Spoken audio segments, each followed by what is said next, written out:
موجودہ موسمی صورتحال میں پاکستان کے لیے 4 اہم سبق۔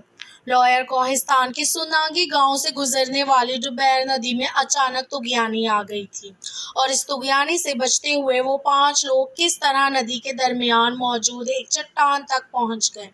انہوں نے اس امید کے ساتھ اپنے جسم کے گرد رسیاں باندھ لی کہ انہیں دوسری جانب کھینچ لیا جائے گا، لیکن ان کے لیے اپنی جگہ سے ہلنا بہت مشکل تھا۔ کچھ یہی حال ندی کے دونوں کناروں پر جمع ہونے والے ہجوم کا بھی تھا۔ یہ 5 لوگ مقامی ہی تھے۔ ان میں سے 2 ڈرائیور تھے۔ وہ ندی کے ساتھ چلنے والے لنک روڈ پر پانی کے بہاؤ میں پھنسی اپنی گاڑیاں نکالنے کی کوشش کر رہے تھے اور اب خود پھنس چکے تھے۔ ان کی چاروں جانب پانی ہی پانی تھا جو اچانک ہی پہاڑوں سے نمودار ہوا تھا۔ اس موقع پر تیز لہروں میں اترنا بہت مشکل تھا۔ ان 5 لوگوں نے 3 گھنٹے سے زیادہ انتظار کیا کہ شاید انہیں ریسکیو کر لیا جائے۔ مختلف لوگوں کی جانب سے مقامی انتظامیہ اور صوبائی حاکم کو بارہا اطلاع دی گئی، لیکن کوئی مدد نہیں پہنچی۔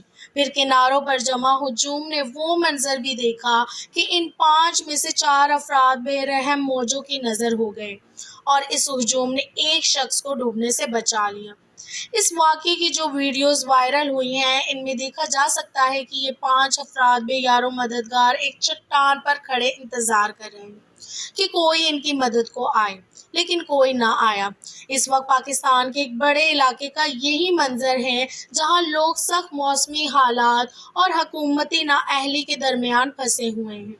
ملک کے دیگر علاقوں میں بھی دریاؤں کے کناروں اور بہاؤ کے راستے میں تعمیر کیے گئے ہوٹل اور بڑی عمارتیں سیلاب کے سامنے ٹک نہ سکیں اور بہہ گئیں۔ ان سیلاب کے ساتھ بڑے بڑے پتھر اور چٹانیں یوں بہہ رہی تھیں جیسے وہ کنکر ہوں۔ پانی کے دباؤ کے نتیجے میں ہیڈ ورکس اور ڈیم ٹوٹ گئے، جبکہ پل اور سڑکیں یا تو بہہ گئیں یا پھر ڈوب گئے۔ سندھ اب تک سیلاب سے زیادہ متاثر ہونے والا صوبہ ہے۔ یہاں سیلاب سے پورے کے پورے اضلاع ڈوب چکے ہیں۔ گھروں اور اسکولوں میں پانی داخل ہو چکا، جس سے لاکھوں لوگ بے گھر ہو گئے۔ مال مویشی ڈوب گئے اور کھڑی فصلیں تباہ ہو گئیں۔ ریل کی پٹریاں بھی پانی میں ڈوب چکی ہیں اور بھوکے پیاسے اور تباہ حال مرد، عورتیں اور بچے سوکھی زمین کی تلاش میں ہیں۔ جون کی وسط میں بارشوں کا آغاز ہونے کے بعد سے بلوچستان میں اب تک معمول سے 400% اور سندھ میں صرف جولائی کے مہینے میں ہی معمول سے 500% زیادہ بارشیں ہو چکی ہیں۔ اب تک ان بارشوں کے نتیجے میں 1000 سے زائد افراد ہلاک اور ہزاروں زخمی ہو چکے ہیں۔ اندازہ لگایا گیا کہ 10 لاکھ سے زیادہ گھر یا تو مکمل طور پر یا جزوی طور پر تباہ ہو چکے۔ لاکھوں کی تعداد میں مویشی ہلاک ہو چکے، جس سے پہلے ہی غریب لوگ مزید غریب ہو گئے ہیں۔ اس سیلاب کے نتیجے میں اندازاً 20 لاکھ ایکڑ قابل کاشت زمین کو نقصان پہنچا۔ یوں اب حال اور مستقبل میں کپاس، کھجور، گندم، سبزیوں اور چاول کی پیداوار پر ایک سوالیہ نشان لگ چکا ہے، جس کے نتیجے میں مستقبل میں مہنگائی اور غذائی عدم تحفظ کا سامنا کرنا پڑ سکتا ہے۔ اقوام متحدہ کے office for the coordination of human nutrition affairs OCHA نے باضابطہ طور پر ایسے 116 اضلاع کی نشاندہی کی جو مونسون کے نتیجے میں آنے والے سیلاب سے متاثر ہوئے ہیں۔ ان میں سے 66 اضلاع کو آفت زدہ قرار دیا گیا۔ ان میں 31 اضلاع بلوچستان، 23 سندھ، 9 خیبر پختونخوا اور 3 پنجاب کے ہیں۔ یہ بات واضح ہے کہ سندھ اور بلوچستان کے اضلاع جو پاکستان میں سب سے کم ترقی یافتہ علاقے ہیں، وہ اس سیلاب سے سب سے زیادہ متاثر ہوئے ہیں۔ اگرچہ حکومت، مختلف مقامی NGOs اور اب دیگر ممالک بشمول ترکی، متحدہ عرب امارات، برطانیہ، کینیڈا اور امریکہ مالی امداد، ٹینٹ، میڈیکل کٹس اور غذائی اشیاء متاثرین کو فراہم کر رہی ہے، تاہم وزیر منصوبہ بندی احسن اقبال کا کہنا ہے کہ سیلاب کی تباہ کاریوں سے ہونے والے نقصان کے ازالے کے لیے $10 ارب کی ضرورت ہوگی۔ ان کا یہ بھی کہنا تھا کہ انفراسٹرکچر کی بحالی اور تعمیر نو میں 5 سال تک کا عرصہ لگ سکتا ہے۔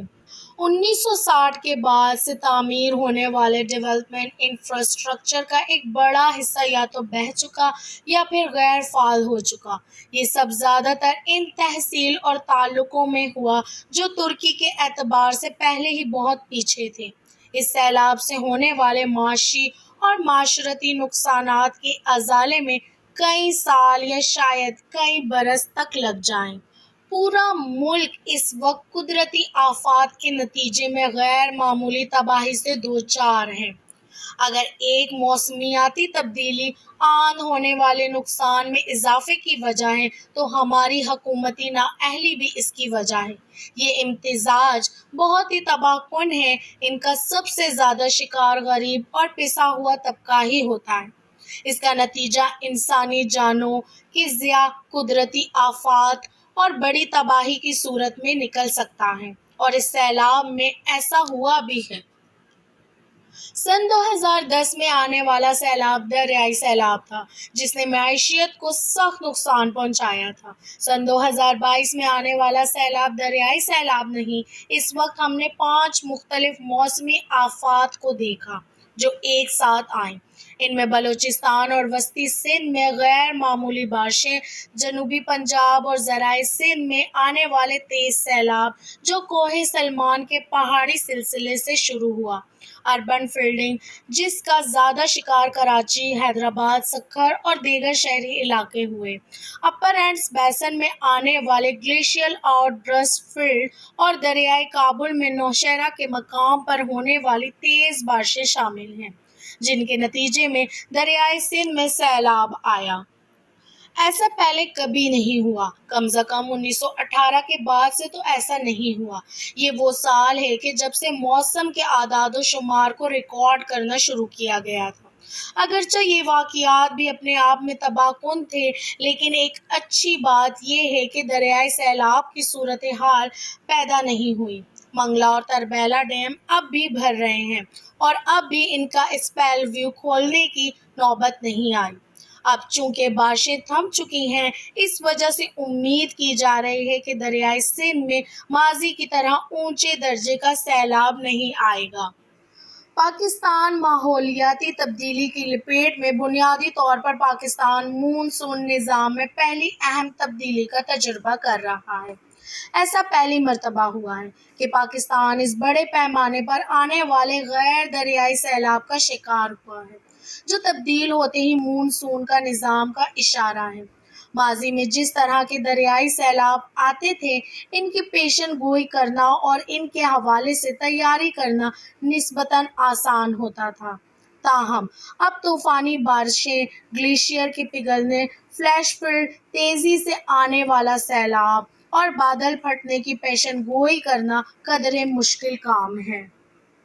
عام طور پر مون سون کا سلسلہ خلیج بنگال سے شروع ہوتا تھا اور کشمیر کے راستے وادی مہران میں داخل ہوتا تھا۔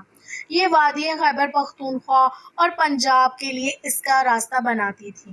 اس سے ہونے والی بارشوں کے نتیجے میں آسانی آبادیاں اور ان فصلوں کی ضروریات پوری ہوتی تھیں اور دریا بھر جاتے تھے۔ جب تک یہ سلسلہ سندھ اور بلوچستان تک پہنچتا تھا تب تک یہ کمزور پڑ چکا ہوتا تھا اور یہاں کم ہی تیز بارشیں ہوتی تھیں، تاہم اس مرتبہ یہ سب کچھ تبدیل ہو چکا ہے۔ اس مرتبہ مون سون نے اپنی صدیوں پرانی راستہ تبدیل کیا اور روایتی راستہ اختیار کرنے کے بجائے بھارتی راجستھان اور گجرات سے کراچی سے کچھ پہلے براہ راست سکھر، خیرپور اور وسطی سندھ کے ملحقہ اضلاع میں داخل ہوا۔ ماہرین موسمیات کے مطابق اس مرتبہ معمول کے 1 یا 2 اسپیل کے بجائے بارشوں کے تقریباً 5 سے 6 اسپیل ہوئے جن کی شدت میں یکساں تھی اور ان کے درمیان یا تو بہت معمولی وقفہ تھا یا بالکل ہی نہیں تھا۔ کئی ماہرین بہت پہلے سے ہی خبردار کر رہے تھے کہ موسمی تبدیلیوں کے باعث مون سون کا نظام بھی تبدیل ہو سکتا ہے۔ اس مرتبہ وہ واقعی درست ثابت ہوئے۔ یہ تباہی اتنے بڑے پیمانے پر تھی کہ اپنی تمام تر کاوشوں کے باوجود بھی وفاقی اور صوبائی حکومتیں اس سے نمٹ نہ سکیں۔ جس طرح سن 2014 میں آرمی پبلک اسکول میں ہونے والے قتل عام کے بعد ازداد دہشت گرد کا ایک نیا بیانیہ تشکیل پایا تھا، اس طرح یہ سیلاب بھی موقع ہے کہ ملک کے مقتدر حلقے ماحول دوست ترقی کی بنیاد رکھیں۔ غربت اور ماحولیاتی تبدیلی۔ پاکستان کو موسمیاتی تباہی کے اعتبار سے ان ممالک میں شامل کیا جاتا ہے جن کی اس حوالے بہت کم تیاری ہے۔ کچھ اشاریوں نے تو پاکستان کا شمار موسمیاتی تبدیلی کے اثرات کی سب سے زیادہ شکار ہونے والے ممالک میں کیا ہے۔ بدقسمتی سے ملک کے دو بڑے مسائل یعنی بڑھتی ہوئی غربت اور بڑھتے ہوئے موسمی خطرات ہیں، ایک دوسرے سے جڑے ہوئے ہیں۔ پاکستان کی تقریباً نصف آبادی ایسی ہے جو غربت کی لکیر کے قریب زندگی بسر کرتی ہے اور روزانہ $3 سے $4 سے بھی کم کماتی ہے۔ عالمی سطح پر جیسے جیسے تفاوت میں اضافہ ہو رہا ہے، اشیاء کی قیمتیں بڑھ رہی ہیں، ملکی شرح نمو کم ہوتی جا رہی ہے اور بڑھتی آبادی کا ساتھ نہیں دے پا رہی۔ اس دوران عالمی سطح پر بھی موسمی خطرات میں تیزی سے اضافہ ہو رہا ہے۔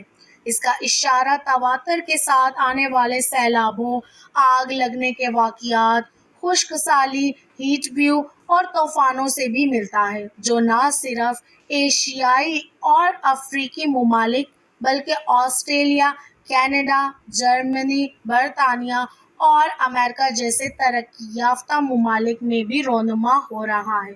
ہم متعدد مرتبہ ایسا دیکھ چکے ہیں کہ موسمی خطرات اور غربت ایک دوسرے کے اثرات کو بڑھا دیتے ہیں۔ لوگ جتنی زیادہ غربت میں رہیں گے، وہ موسم کی تباہ کاریوں کا بھی اتنا ہی زیادہ شکار ہوں گے۔ یہ دونوں پہلو عموماً ساتھ ساتھ چلتے ہیں۔ یہ بات بھی درست ہے کہ تمام غریب لوگ موسمی خطرات کا شکار نہیں ہوتے اور تمام امیر افراد اس سے محفوظ نہیں ہوتے، تاہم موسم کی تباہ کاریاں کسی کو بخشتی، چاہے وہ سمندری کنارے موجود اشرافیوں کی رہائش گاہیں ہوں یا پھر کراچی کے ملیر ندی کے اطراف موجود گھر۔ پاکستان اور دیگر ممالک میں آنے والے طوفانی سیلاب، ہیٹ ویو اور خشک سالی نے اس نقطے کو ثابت بھی کیا کہ ہم سن 2010 میں اس بات کا مشاہدہ کرتے آ رہے ہیں کہ پاکستان غربت اور عدم مساوات کا مقابلہ کرے بغیر موسمیاتی تبدیلی کا مقابلہ نہیں کر سکتا۔ ہر موسمیاتی آفت اس جنگ کو مشکل سے مشکل تر بناتی ہے۔ موسمیاتی تحفظ کا دار و مدار سماجی انصاف پر ہے اور حالیہ سیلاب نے اس نقطے کو مزید واضح کر دیا ہے۔ یہ بات سب کو ہی معلوم ہے کہ اچھی حکومت کی بنیاد شراکت اور شفافیت پر ہوتی ہے۔ شراکت اور شفافیت اس حوالے سے ملک کا نظام اس قابل ہو کہ وہ کم ترقی یافتہ علاقوں میں موجود غریبوں تک پہنچ سکتا ہے اور ان کی مدد کر سکتا ہے۔ شفافیت ختم ہونے کے نتیجے میں طاقت مفاد پرست لوگوں کے ہاتھ میں چلی جاتی ہے۔ بہتر حکومت ہو تو اداروں سے یہ امید رکھی جاتی ہے کہ وہ سب کو یکساں مواقع دیں گے، لیکن ملک میں اشرافیہ کے قبضے سے ریاست اور اس کے ادارے کمزور ہوتے جاتے ہیں۔ نتیجے کے طور پر وسائل اور انصاف تک وہ رسائی متاثر ہوتی ہے جو موسمیاتی تبدیلیوں کے اثرات سے بچنے کے لیے لازم ہے۔ حکومت اور ماحولیاتی تبدیلی کا چیلنج۔ ایک ترقی پذیر ملک ہونے کی حیثیت سے پاکستان پائیدار ترقی کے لیے جدوجہد کر رہا ہے اور چاہتا ہے کہ کسی ایک طبقے کے بجائے سب کے مفاد میں کام کیا جائے، مگر افسوس کے ساتھ یہ کہنا پڑتا ہے کہ بڑے پیمانے پر یہ تاثر پایا جاتا ہے کہ ملک کے کسی مخصوص طبقے کی گرفت میں ہے، جس کی وجہ سے معاشرے کا ایک بڑا طبقہ شدید موسم اور موسمی خطرات سے دوچار ہوتا ہے۔ سیلاب، خشک سالی، ہیٹ ویو، جنگلات میں لگنے والی آگ، بارشیں اور طوفان عموماً ایک کے بعد ایک آتے ہیں۔ یہ موسمی حالات سے نمٹنے کی ہماری صلاحیتوں کو کمزور کر دیتے ہیں۔ مقامی حکومتوں کی عدم موجودگی اور ملک میں فیصلہ سازی کا کوئی طریقہ کار ہونے کے باوجود سے ہمارے معاشرے میں موسمی حالات سے نمٹنے کی قدرتی صلاحیت ختم ہو گئی ہے۔ یہ سن 2010 کے سیلاب سے سیکھا جانے والا ایک اہم سبق تھا۔ اس کے باوجود بھی ہم مقامی حکومتوں سے متعلق قوانین کو نافذ نہیں کرتے اور ہر سطح پر حکومت کو ممکن نہیں بناتے۔ موسمی حالات کے حوالے سے لاحق خطرات مقامی مسئلہ ہے اور اس کا مقابلہ کرنے کے لیے مقامی حکومتیں سب سے زیادہ اہم ہیں، لیکن پاکستان میں کئی مشکلات اور نقصانات کا سامنا کرنے کے بعد بھی مقامی حکومتیں کہیں نظر نہیں آتی۔ قوانین کا نفاذ اور الیکشن کروانا، مقامی حکومتوں کو بننے دینا اور انہیں فنڈ، دفتر اور اختیارات دینا تو بہت دور کی بات ہے۔ ہماری حکومتیں تو اس حوالے سے درکار قانون سازی ہی پوری نہیں کر رہیں۔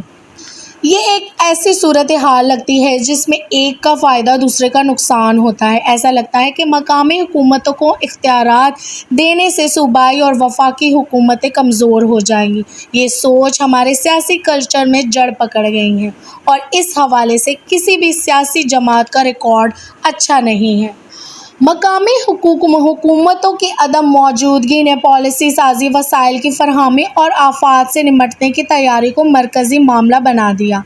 مقامی سطح پر یعنی اضلاع، تحصیل اور یونین کونسلوں میں بڑا ادارہ جاتی خلا موجود ہے۔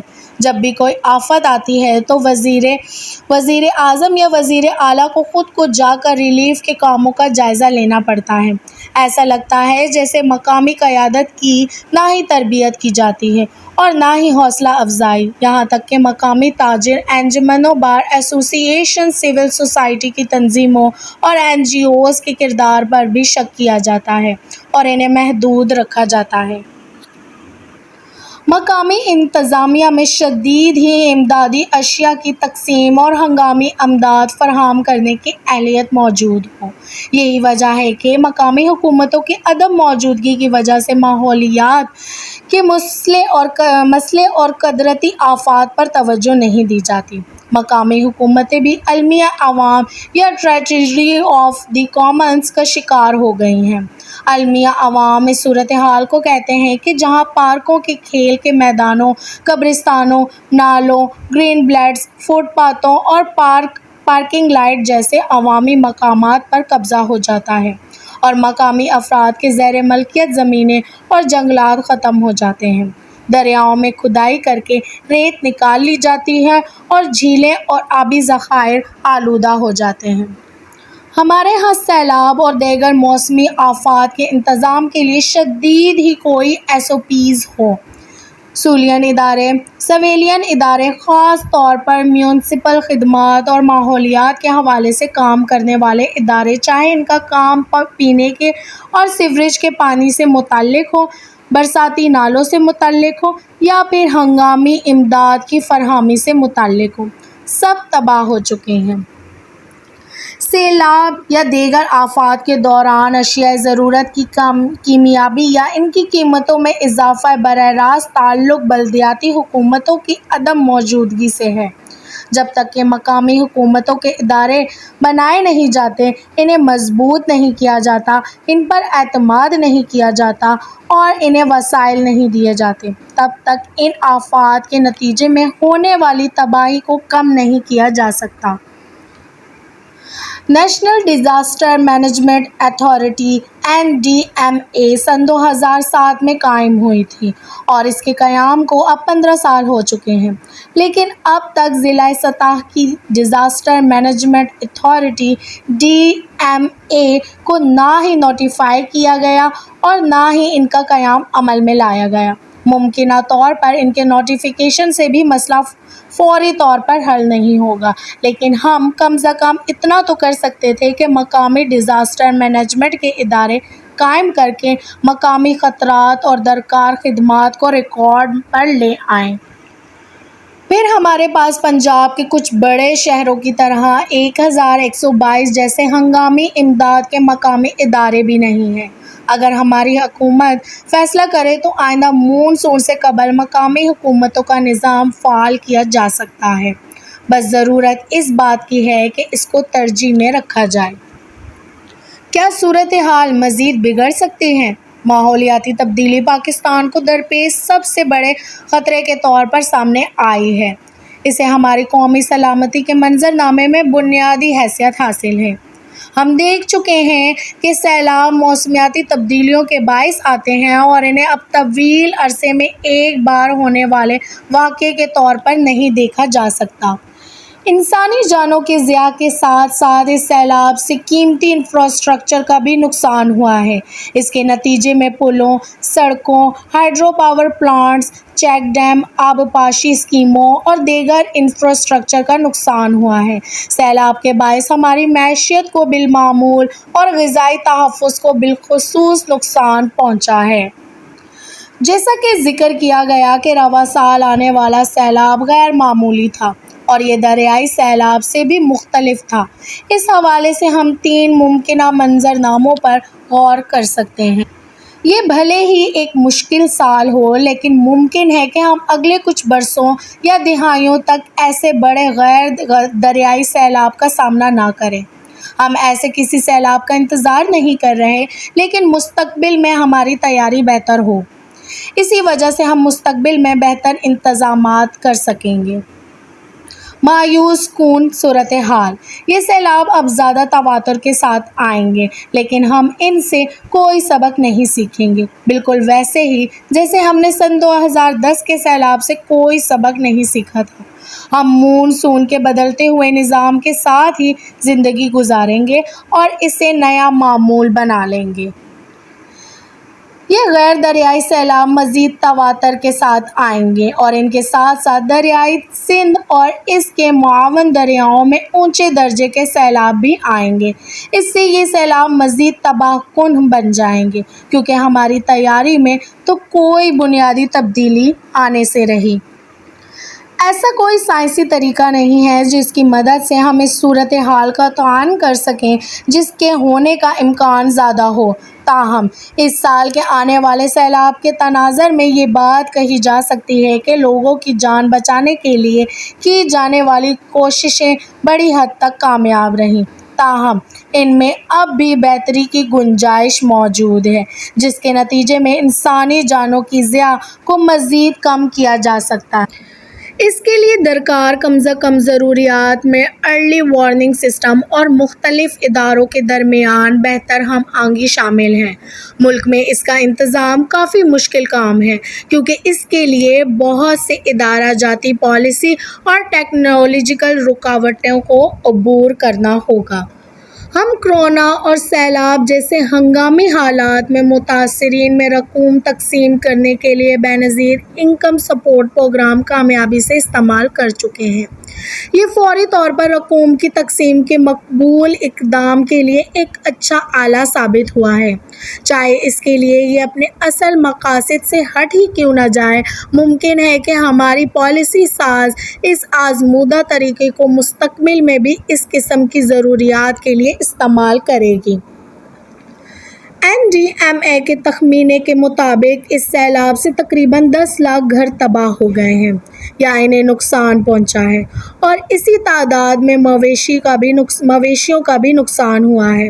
اس وقت فصلوں کو ہونے والے نقصان کے حوالے سے کوئی تخمینہ موجود نہیں۔ اس وقت وفاقی اور صوبائی حکومتوں کے پاس نقد امداد کی تقسیم کے علاوہ ایسا کوئی طریقہ کار موجود نہیں جس سے متاثرین کو درپیش خطرات کم کرنے کے لیے استعمال کیا جا سکے، یا جس سے انفراسٹرکچر کو درپیش خطرات کم کیے جا سکیں۔ ایسا اس وقت تک رہے گا جب تک پاکستان قدرتی آفات کے حوالے سے اپنے رد عمل میں بہتری لانے کے فیصلہ نہیں کرتا۔ نقطہ نظر میں تبدیلی کی ضروریات ہیں۔ حالیہ تباہی ہمارے اپنے طرز عمل میں بہتری لانے کا ایک مواقع بھی ہے۔ یہ نقصانات بہت زیادہ ہیں اور ایسے ہی انفراسٹرکچر پر سرمایہ کاری کی اہمیت پر زور دیتے ہیں جو موسمی حالات کا مقابلہ کر سکے۔ اب وقت آ گیا ہے کہ وفاقی اور صوبائی حکومتیں اس بات کا فیصلہ کریں کہ رسک ٹرانسفر اور انشورنس کے لیے نئے اور خصوصی ادارے بنائے جائیں۔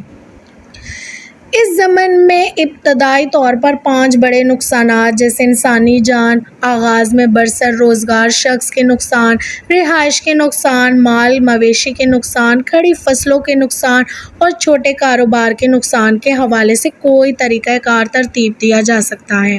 ہمیں نقد رقم کی تقسیم کو کم کر کے رسک ٹرانسفر اور انشورنس کے اداروں کے لیے جگہ بنانی ہوگی۔ یہ بات تو واضح ہے کہ پانی اترنے اور ہمارے اپنے علاقوں میں لوگوں کی واپسی میں ابھی کم از کم 4 ماہ لگیں گے۔ اس عرصے میں ہنگامی امداد کی اشیاء جیسے ٹینٹ، خوراک، پانی، ادویات اور دیگر ضروری اشیاء کی فراہمی ہماری واضح قومی ترجیح ہونی چاہیے۔ اتنی بڑی تعداد میں لوگوں کو ملیریا، ڈینگی اور مچھروں سے پھیلنے والی دیگر بیماریوں سے بچانا بھی ایک سنگین چیلنج ہوگا۔ اس طرح اسکولوں میں تعلیم کا دوبارہ آغاز بھی ایک مشکل کام ہوگا، کیونکہ سینکڑوں اسکولوں کو یا تو نقصان پہنچا یا وہ مکمل تباہ ہو گئے ہیں۔ پاکستان کو چاہیے کہ بین الاقوامی تعلیمی ایمرجنسی کا اعلان کرے تاکہ اس بات کو یقینی بنایا جائے کہ کوئی بھی بچہ یا بچی اسکول سے باہر نہ رہے۔ موسمی آفات معاشروں کی مضبوطی اور استحکام کا امتحان ہوتے ہیں۔ طویل مدت میں دیکھا جائے تو پاکستان کے لیے موسمی تبدیلیوں کے نتیجے میں آنے والی آفات سے نمٹنے کے لیے 4 اہم سبق ملتے ہیں جو ان آفات سے بچنے کے لیے ہماری قومی تیاری میں مددگار ثابت ہو سکتی ہیں۔ پہلا سبق یہ کہ پانی کے گزرنے کے راستوں کو تحفظ کریں۔ ایسے کسی چیز کی اجازت نہیں دینی چاہیے جو پانی کے بہاؤ میں رخ نہ ڈالے، پھر چاہے وہ کوئی ہوٹل ہو، آبادی ہو، فیکٹری ہو، بجلی کے گرڈ ہوں یا کوئی اسکول، اسپتال یا سرکاری عمارات۔ پاکستان کو دریا کے کناروں کو بحال کرنے اور مضبوط بنانے پر سرمایہ کاری کرنی چاہیے۔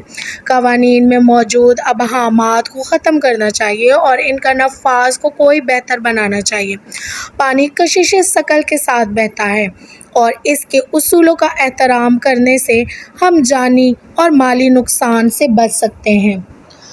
دوسرا سبق یہ ہے کہ تعمیرات کے معیارات اور تعمیراتی سامان پر نظر ثانی کی جائے۔ اس حوالے سے موجودہ طریقہ کار ناکام ہو گیا ہے اور اس سے سالانہ مرمت اور دیکھ بھال کے اخراجات میں اضافہ ہوا ہے۔ یہ مونسون اور غیر مونسون علاقوں اور اونچے پہاڑوں پر پانی سے متعلق انفراسٹرکچر کے لیے تو بہت ہی ضروری ہے۔ تیسرا سبق یہ کہ نقد رقوم کی تقسیم کے بجائے اب رسک ٹرانسفر اور انشورنس اسکیموں پر توجہ دینی چاہیے۔ ایسا خاص طور پر دیہی آبادی اور شہری علاقوں میں غیر رسمی بستیوں اور کچی آبادیوں کے لیے کرنا چاہیے۔ یہ غریب کسانوں اور ان کے اثاثوں کے تحفظ کے لیے طرح کی ہدفی سبسڈی ہو سکتی ہے۔ ایک ایسا ملک جس کی معیشت پہلے ہی بہت کمزور ہو، وہ ترقیاتی منصوبوں میں کمی کر کے رقوم کی تقسیم کا متحمل نہیں ہو سکتا۔